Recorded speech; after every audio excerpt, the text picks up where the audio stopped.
Hi, this is Infinity, and I'm going to talk to you about making a Buffalo Bill costume.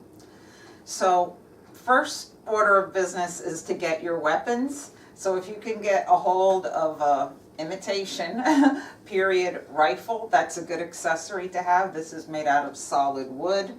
This was bought on the secondary market. It says Kentuckian on it. I think this was a souvenir originally. You don't necessarily need to have a rifle if you can't get a hold of one, but I do recommend at least, this is just from the Spirit Halloween, getting a, a gun holster with a gun. So here it is. And this applies to whether it's for a man or a boy doing this, or a woman. The holster comes plain. You would have to purchase a separate toy gun to put inside the holster. So there's that. And most important would be to wig and beard up. So this is also from California Costumes. This is available on eBay or Amazon. It's a lot of hair. You might want to trim it. It comes with the hair, the mustache, and the goatee. A lot of hair.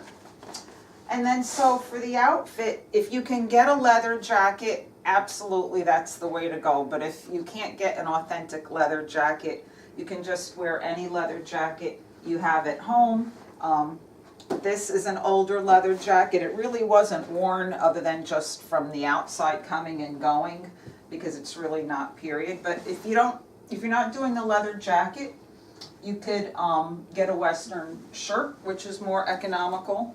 This shirt came from Temu, and I added these silver, I guess they're called collar pins, and that just Westerned it up a little bit more. This is just inexpensive immaterial, but it was very effective for the costume. Once you have the gun belt on, and then you want to get a nice Western belt. So if you can get a belt with a belt buckle.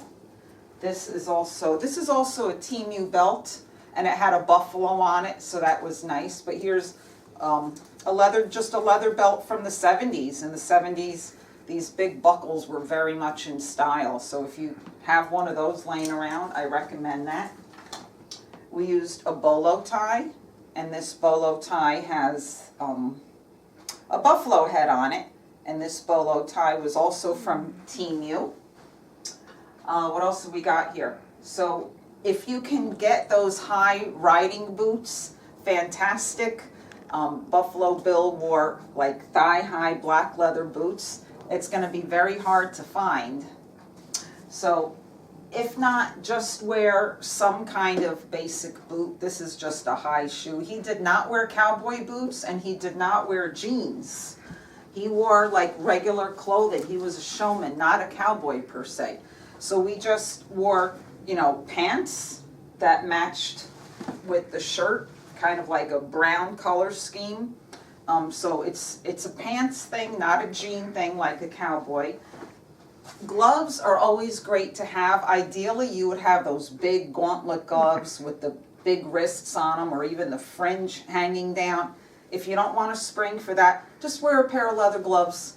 It really makes the costume. If they're in a matching color, all the better. Otherwise, get a neutral color. So absolutely essential is the cowboy hat. This is just an inexpensive cowboy hat, also from Spirit Halloween. It's kind of a one-size thing, good for male or female. So you need the cowboy hat as one of the mandatory items for the costume. Did I cover everything?